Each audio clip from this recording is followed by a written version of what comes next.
Hello दोस्तों। तो आपका स्वागत है आपके अपने चैनल पे। और आज हम करेंगे क्लास 10th का second chapter nationalism in India, differing strands with in the movement. ठीक है, इसके पीछे के कुछ सेक्शंस हमने कर लिए हैं, शायद 2 पार्ट्स हो चुके हैं। जिसमें पहले पार्ट में हमने देखा introduction of the modern national movement.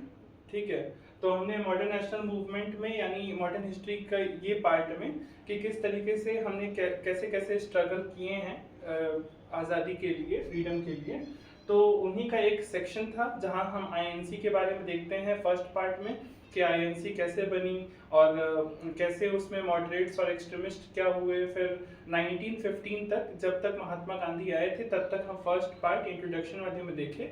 फिर सेकंड पार्ट में हमने देखा कि महात्मा गांधी के आने के बाद कौन कौन सी चीजें हुई। तो उसमें हमने देखा कि उन्होंने सत्याग्रह किए, 2-3 सत्याग्रह। ठीक है, तो 3 सत्याग्रह किए और एक लखनऊ पैक्ट होता है, तो वो वाला सेशन हम कवर करते हैं। फिर थर्ड पार्ट में हमने देखा कि जलियांवाला बाग, रॉलेट एक्ट, फिर जलियांवाला बाग, फिर खिलाफत मूवमेंट, और खिलाफत मूवमेंट के बाद फिर आईएनसी के द्वारा नॉन कोऑपरेशन मूवमेंट स्टार्ट किया गया, असहयोग आंदोलन। और असहयोग आंदोलन किस तरीके से खत्म हुआ, और वो था चौरी चौरा इंसिडेंट। इन सब के बारे में हमने देखा। ठीक है, तो अब उस चौरी चौरा इंसिडेंट के बाद जो भी चीजें यानी सॉरी नॉन कोऑपरेशन मूवमेंट में जिस तरीके से लोग पार्टिसिपेट किए और कैसे कैसे कौन कौन से लोग उस मूवमेंट को कैसे कैसे ले रहे थे, क्योंकि सब लोग की मेंटालिटी सेम होती नहीं, सब एक बैकग्राउंड से बिलोंग करते नहीं। तो जब सब एक तरीके से बिलोंग नहीं करते, एक जगह से बिलोंग नहीं करते, सबकी मेंटालिटी सेम नहीं होती, तो ऑब्वियस सी बात है कि वो लोग किसी भी मूवमेंट को अलग अलग तरीके से सोचेंगे। ठीक है, तो इसीलिए इस पर्टिकुलर टॉपिक का नाम है differing strands with in the movement. Strands का मतलब होता है पहलू, यानी समझ, सोच, लोगों की कैसी समझ सोच थी इस मूवमेंट को लेकर। और मूवमेंट कौन सा है बच्चा? ये मूवमेंट है आपका non cooperation movement, non cooperation movement. ठीक है, असहयोग आंदोलन। ठीक है, हाँ, हिस्ट्री में आपको एक और टॉपिक देखने के लिए मिलेगा इससे, उसका नाम है सविनय अवज्ञा आंदोलन, सिविल डिसोबीडियंस मूवमेंट, जो इसके बाद स्टार्ट किया गया था 1930s में। ठीक है, तो उसके बारे में भी हम पढ़ेंगे, बट अभी हमें नॉन कोऑपरेशन मूवमेंट के बारे में देखना है। क्या डिफरेंसेस होते हैं, एग्जाम में कई बार पूछा जाता है कि नॉन कोऑपरेशन मूवमेंट और सिविल डिसोबीडियंस मूवमेंट में क्या डिफरेंस होता है, तो वो सब हम कवर अप करेंगे नेक्स्ट आने वाले सेशन में। फिलहाल अभी के लिए यही। ठीक है, तो मूवमेंट इन टाउन्स। ठीक है, मूवमेंट इन टाउन्स यानी जो मार्केट में रहने वाले लोग थे, बाजार में रहने वाले लोग थे, वो क्या सोचते थे, वो कैसे इस मूवमेंट को कैसे देखते थे, तो उनके बारे में हम बात करते हैं। तो हुआ क्या कि जब national movement, non cooperation movement जब हम चला रहे थे, क्यों चलाया गया था? क्योंकि हम लोग फर्स्ट वर्ल्ड वॉर से एकदम परेशान हो गए थे, साथ ही साथ जलियांवाला बाग से परेशान थे हम लोग, और हम लोग रॉलेट एक्ट से भी परेशान थे। तो इन सबको क्रिटिसाइज करने के लिए हमने अलग अलग तरीके के मूवमेंट्स किए, लेकिन एक ब्रॉड बेस्ड मूवमेंट जो सबसे पहला हुआ, वाइड बेस्ड मूवमेंट, जो दुनिया पूरी इंडिया में चलाया गया, ठीक है, जिसमें कई सारे लोग जुड़े, तो वो था नॉन कोऑपरेशन मूवमेंट। और नॉन कोऑपरेशन मूवमेंट को बाजार के लोग कैसे ले रहे थे, कैसे उसको समझ रहे थे, तो वो इन 5-6 पॉइंट्स में हम देखेंगे। 5 पॉइंट्स हैं, वैसे ऐसे कई सारे पॉइंट्स थे। तो सबसे पहला है कि जो लोग थे, बच्चे थे, जितने भी लॉयर्स थे, ठीक है, तो वो सारे लोग गवर्नमेंट स्कूल्स या फिर जुडिशरी जो भी चीजें थी उनको वो छोड़ रहे थे। ठीक है, क्योंकि वो कहीं कभी नहीं चाहते थे कि जो अंग्रेज सरकार जिन ऑफिसेस को चला रही है, जिन मंत्रालयों को चला रही है, जिन कार्यालयों को चला रही है, उसमें कोई भी हम लोग पार्टिसिपेट करें, उसमें उनको हेल्प करने के लिए, उनको कोऑर्डिनेट करने के लिए हम लोग बिल्कुल नहीं चाहते थे। ठीक है, क्यों नहीं चाहते थे? सिंपल सी बात है कि हम लोग क्यों ही उनको, जब हम उन्हीं के खिलाफ ये मूवमेंट चला रहे हैं तो हम उन्हीं को कोऑर्डिनेट क्यों करेंगे, उन्हीं की हेल्प क्यों करेंगे? नहीं करेंगे, सिंपल बात है। तो पहली बात थी कि students left the government schools. Second है काउंसिल इलेक्शंस वर बॉयकॉटेड। काउंसिल इलेक्शंस थे उनको बॉयकॉट किया गया। अब ये क्या होता है सर काउंसिल इलेक्शन?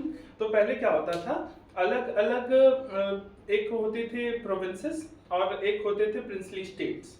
तो जो प्रोविंसेस थे ब्रिटिश प्रोविंसेस, उन ब्रिटिश प्रोविंसेस में अलग अलग जगहों पे काउंसिल इलेक्शंस होते थे, ताकि वहीं वहीं के जो जनता है उन्हीं में से कोई एक रिप्रेजेंटेटिव लीडर बन के बाहर आए और वो उस पर्टिकुलर लिमिट तक उन लोगों को लीड करे। ठीक है, तो काउंसिल इलेक्शंस होने वाले थे, उनको बॉयकॉट किया गया। क्यों किया गया? क्योंकि ये हमारे समाज को अलग अलग हिस्सों में बांट सकता था। कैसे? क्योंकि उस समय ब्राह्मण लोग जो थे, उन ब्राह्मण लोगों का वर्चस्व था, मतलब वो काफी अच्छे लेवल पे थे।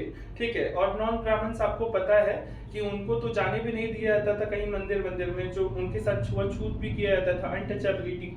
ठीक है, तो काउंसिल इलेक्शंस अनटचेबल्स लोगों के लिए एक अच्छी अपॉर्चुनिटी थी कि अगर हम लोग काउंसिल इलेक्शंस में जाते हैं और हम लोग गलती से जीत गए, क्योंकि सारे लोग तो अभी बिजी हैं इसमें मूवमेंट करने में, और नॉन ब्राह्मण्स को क्या मिल सकता है? मौका, अपॉर्चुनिटी मिल सकती है। तो इसीलिए इसको बॉयकॉट किया जा रहा था, क्योंकि ये हमारी सोसाइटी को अलग अलग हिस्सों में बांटने की क्षमता रख रहा था। ठीक है भाई, तो ये कारण था काउंसिल इलेक्शंस को बॉयकॉट करने का। ये हालांकि आपकी बुक में एक जगह है जहां के बारे में मेंशन किया गया है, वो है मद्रास। ठीक है, तो मद्रास के बारे में कहा गया था। थर्ड है foreign goods were boycotted. Foreign goods को बॉयकॉट किया जाने लगा, जैसे लीकर शॉप्स, क्योंकि जिन भी चीजों से ब्रिटिशर्स को फायदा होता था उन सारी चीजों को बॉयकॉट किया जा रहा है कि भाई हमें आपका कोई सामान नहीं चाहिए। ठीक है, टेक्सटाइल मिल वगैरह चलते थे उनके, उनको हम लोग बॉयकॉट कर रहे हैं। तो फॉरेन गुड्स वर बॉयकॉटेड। अब जब उनके सामान को हम लोग यूज नहीं करेंगे, उनके सामान को हम बॉयकॉट करेंगे, तो सिंपल सी बात है कि उनको क्या होने वाला है? लॉस। ठीक है, क्योंकि वो इतना सारा फैक्ट्री से सामान बन के आ रहा है, उसका हम कंजम्पशन नहीं करेंगे, वो इंटरनेशनल मार्केट में बिकेंगे नहीं, तो सिंपल बात है कि उनको नुकसान होगा, लॉस होगा। ठीक है, तो फोर्थ पॉइंट यही कहा गया, इंपोर्ट ऑफ फॉरेन क्लॉथ हार्ब्ड। जितना भी उनकी तरफ से सामान, विदेशी सामान जो भी आया करते थे, कपड़े आते थे हमारे देश में, वो सारे 1921 और 22 के बीच में लगभग हाफ हो चुके थे। जैसा कि देख पा रहे हैं, इनकी वैल्यू 102 करोड़ रुपए पहले हम लोग खर्च करते थे इनका सामान खरीदने के लिए, और बाद में ये सामान कम हो चुका था, उसकी वैल्यू कम हो चुकी थी 57 करोड़ सिर्फ एक साल के अंदर। ठीक है, तो आप समझ पा रहे हैं कि लोग कितना गुस्सा थे, लोग महात्मा गांधी से कितना कनेक्ट कर गए थे। ठीक है, तो महात्मा गांधी ऐसे ही नहीं इतने बड़े पर्सनैलिटी थे, तो उनसे कई सारे लोग कनेक्ट किए थे, उनकी बातों को लोग सुनते थे। उस समय जब कोई मीडिया नहीं हुआ करती थी, कोई न्यूज़पेपर नहीं हुआ करता था, और कुछ भी ऐसी चीज नहीं होती थी जो किसी को इन्फ्लुएंस कर सके ना, तो उस समय भी महात्मा गांधी का इतना वो था, क्रेज था। ठीक है, तो अब फिफ्थ वाला देखिए, production of handloom textile meals and handlooms went up. तो जो भी छोटी छोटी कॉटेज इंडस्ट्री थी, कॉटेज इंडस्ट्री का मतलब होता है जो स्मॉल स्केल इंडस्ट्रीज होती हैं, उनको हम कॉटेज इंडस्ट्री बोलते हैं, तो वो अब वेंट अप हो गई, मतलब उनकी वैल्यू अब बढ़ना स्टार्ट हुई। क्यों बढ़ना स्टार्ट हुई? क्योंकि हम लोग खादी के ऊपर शिफ्ट होने लगे। किसके ऊपर शिफ्ट होने लगे? खादी के ऊपर। ठीक है भाई, खादी के ऊपर हम लोग धीरे धीरे अब क्या होने लगे हैं? शिफ्ट होने लगे हैं, जिसकी वजह से हैंडलूम टेक्सटाइल मील्स और हैंडलूम्स अब उनकी वैल्यू बढ़ने लगी। ठीक है, इसके अलावा और भी कई सारी पॉइंट्स है, जैसे कि जब इस मूवमेंट की स्टार्टिंग हुई थी, तो जो मूवमेंट टाउन में लोग थे, वो सारे लोग अपने अपने टाइटल्स को भी अबॉलिश कर रहे थे, यानी सॉरी रिनंशिएट कर रहे थे, छोड़ रहे थे, त्याग रहे थे। ठीक है, जिसमें महात्मा गांधी थे, उनको केसरी हिंद का टाइटल मिला था, उन्होंने त्याग दिया। ठीक है, उसी तरीके से नाइटहुड का टाइटल मिला हुआ था उनको, रविन्द्रनाथ टैगोर को। ठीक है, तो वो भी उसको त्याग देते हैं। सुभाष चंद्र बोस आईपीएस के टाइटल को लिए रहते हैं, आईपीएस थे वो, इंपीरियल पुलिस सर्विस के एक सेकेंड रैंक पाए थे ना वो। जैसे आज आईपीएस का एग्जाम होता है, वैसे उस समय सिविल सर्वेंट आईपीएस का एग्जाम हुआ था, उसमें वो सेकेंड रैंक पाए थे, तो वो भी उसको त्याग देते हैं। तो ऐसे कई सारी चीजें आपको देखने के लिए मिलती हैं, तो आप उसमें ये पॉइंट्स ऐड अप कर सकते हैं। नेक्स्ट सेकेंड पॉइंट है रेबेलियन इन कंट्री साइड। तो जो टाउन था, टाउन में लोग मूवमेंट को इस तरीके से देख रहे थे, वो डायरेक्टली ब्रिटिशर्स के खिलाफ, ब्रिटिशर्स की स्कूल, उनके गवर्नमेंट ऑफिशियल्स, उन सब चीज़ों को वो कर रहे हैं, मतलब छोड़ रहे हैं, त्याग रहे हैं, ठीक है। लेकिन अब सर गांव में भी क्या वो ऑफिस तो जाएंगे नहीं, क्योंकि उनके पास तो काम ही नहीं है, तो वो कैसे इसमें पार्टिसिपेट करेंगे। तो आइए देखते हैं rebellion country side. Country side का मतलब होता है गाँव में। गाँव में ये विद्रोह कैसे हो रहा है? दे were against taluqdars and landlords. अब ये क्या होते हैं सर? ये तो नया नाम आ गया, तालुकदार और लैंडलॉर्ड्स। तो इनको हम समझते हैं। तालुकदार और लैंडलॉर्ड्स, तालुकदार पहले क्या होता है? तालुकास एक पोजीशन हुआ करती थी जो जो मुगल सल्तनत के समय बनाया गया था, ठीक है। तो मुगल सल्तनत यानी बाबर, फिर हुमायूं, ऐसे जो पूरी एक डायनेस्टी थी, उन डायनेस्टी में एक ऐसा पोजीशन बनाया गया था तालुकास का, ठीक है। तो तालुकास का मेन काम था कि जो भी इतनी बड़ी कंट्री थी, उस कंट्री के छोटे छोटे प्रोविंस और उस प्रोविंस के एक छोटी और डिस्ट्रिक्ट, ठीक है। तो उन फरगना जिसको हम बोलते हैं, ठीक है।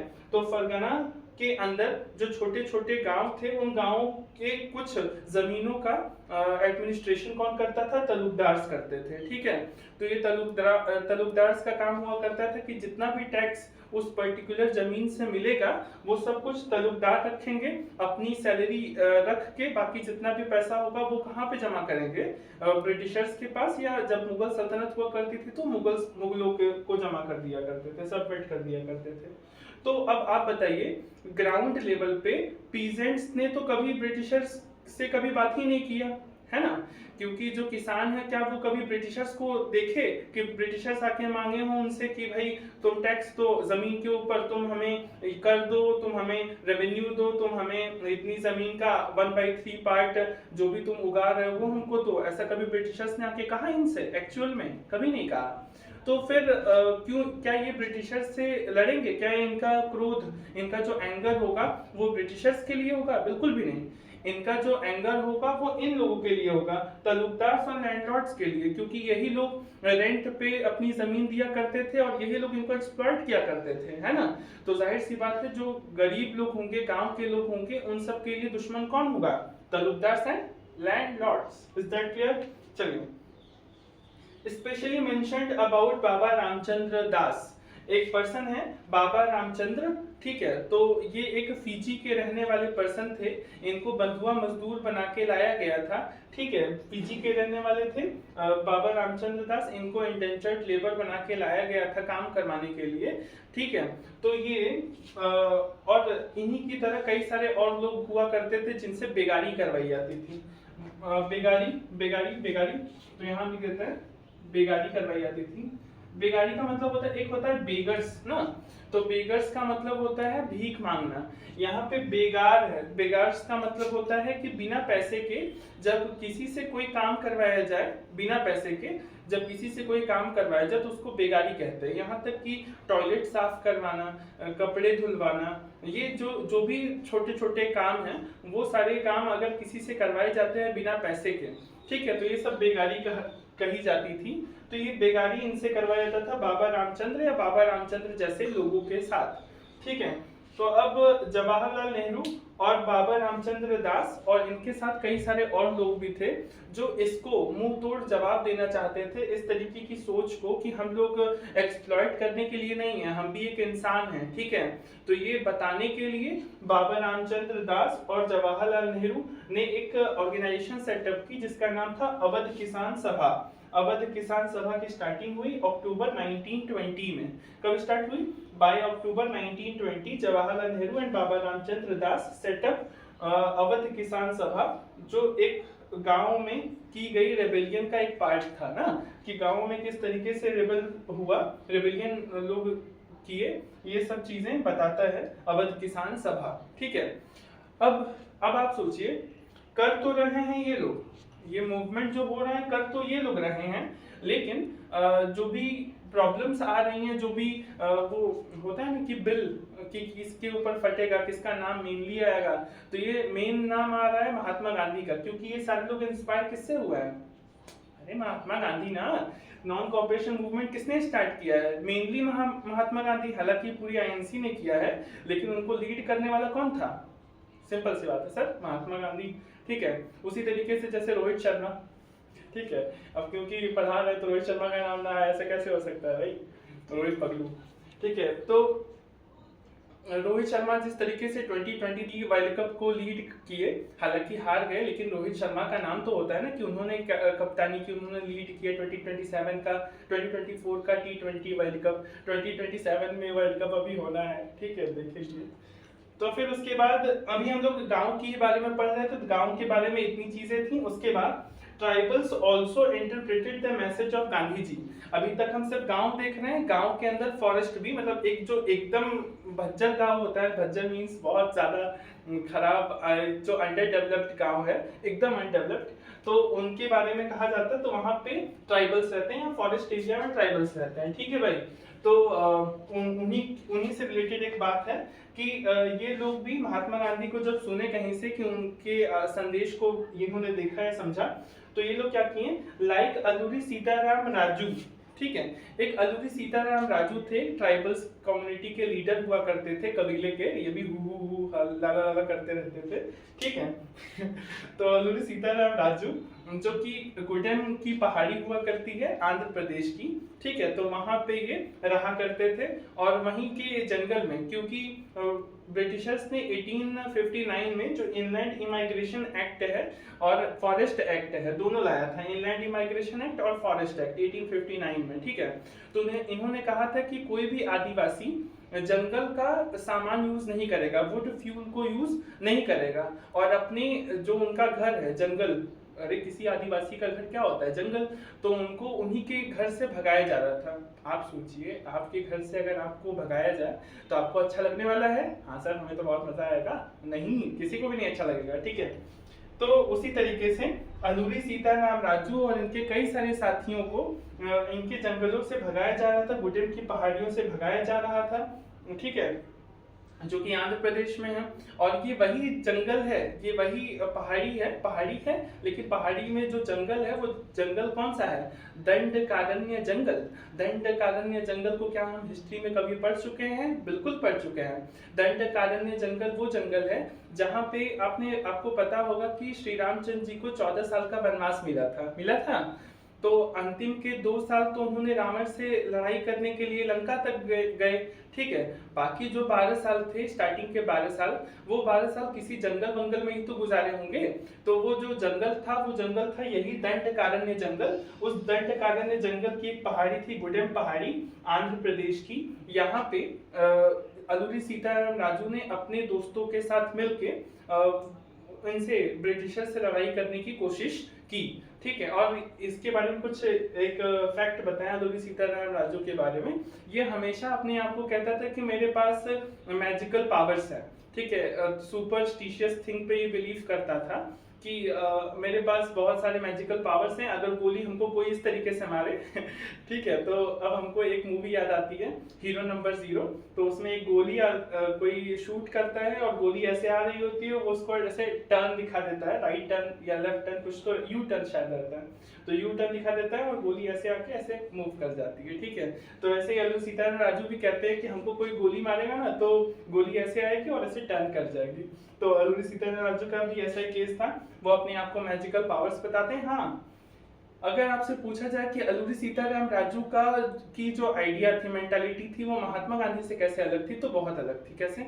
मतलब बाकी सारी चीजें सेम थी, बस एक चीज में, एक बेसिस पे ये दोनों लोग अलग अलग हुआ करते थे। जैसे अलूरी सीताराम राजू एक वायलेंस वाले पर्सन थे, ये हमेशा लड़ाई के ऊपर विश्वास रखते थे। ये कहते थे कि आजादी अगर हमें पानी है तो बिना लड़ाई के तो हम पा ही नहीं सकते, इसके लिए हमें लड़ना पड़ेगा। तो आप देखेंगे कि ये बहुत परेशान किए थे ब्रिटिशर्स को, बहुत लोगों को मारे थे, ठीक है। और वहीं पे महात्मा गांधी नॉन वायलेंस के ऊपर विश्वास रखते थे कि नहीं, वायलेंस तो नहीं करना है हमें, ठीक है। वहीं पे ये वायलेंस एंड वायलेंस, ठीक। But he was executed in 1924। लेकिन अलूरी सीताराम राजू को आखिरकार 1924 में क्या दे दी गई? फांसी दे दी गई। अच्छा, इन्हीं का कैरेक्टर प्ले किए हैं जूनियर एनटीआर ना, जूनियर एनटीआर। आप RRR मूवी देखे होंगे, RRR। उस RRR में अलूरी सीताराम राजू का ही केस कौन प्ले किया है, कैरेक्टर कौन प्ले किया है, वो जो जूनियर एनटीआर थे आरआरआर में, वही अल्लूरी सीताराम राजू के कैरेक्टर को प्ले किए हैं। ठीक है, तो हमें लगता है आपको ये कहानी समझ आ रही होगी, अच्छे से आ रही होगी। चलिए अब थर्ड हम देखते हैं, स्वराज इन द प्लांटेशन। ठीक है, स्वराज इन द प्लांटेशन का मतलब क्या हुआ कि देखिए प्लांटेशन आप जानते हैं, जो बहुत बड़े स्केल पे कोई भी खेती करवाई जाती है उसको हम बोलते हैं प्लांटेशन।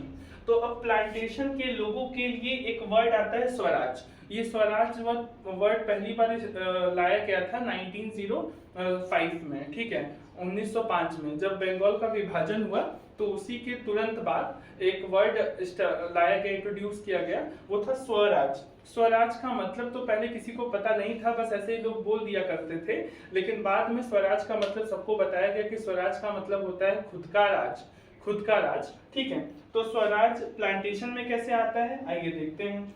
तो under the inland immigration act 1859, 1859 में 1859 में दो एक्ट लाए गए थे, ऐसे कई सारे एक्ट लाए गए थे। तो उनमें से एक था इनलैंड इमाइग्रेशन एक्ट। इनलैंड का मतलब इंडिया की ही सरजमीन पे, इंडिया की ही जो भी जमीन है उसके अंदर ही, उनकी टेरिटोरियल लिमिट के अंदर ही हम इमाइग्रेशन करवाएंगे। इमाइग्रेशन का मतलब कि एक स्टेट से हम किसी को उठा के दूसरे स्टेट तक लेकर आएंगे। ठीक है, तो इमाइग्रेशन करवाएंगे। ये एक्ट लाया गया 1859 का। इसमें क्या किया गया था, इसमें ये किया गया था कि जो पीजेंट्स थे उनको बंधुआ मजदूर बना के एक स्टेट से दूसरे स्टेट तक ले जाया जाता था जबरदस्ती, और उनको इस बात की बिल्कुल परमिशन नहीं थी, they were not permitted to leave the tea gardens और the coffee gardens without permission. उनको अपने जहाँ पे भी वो प्लांटेशन करने के लिए ले जाया जा रहा था, उनके पास ये बिल्कुल अनुमति नहीं थी कि वो अपनी जो लैंड है उसको छोड़ के जाएं कहीं। ठीक है, तो ये था स्वराज इन द प्लांटेशन, और इस बात से लोग बहुत गुस्सा थे।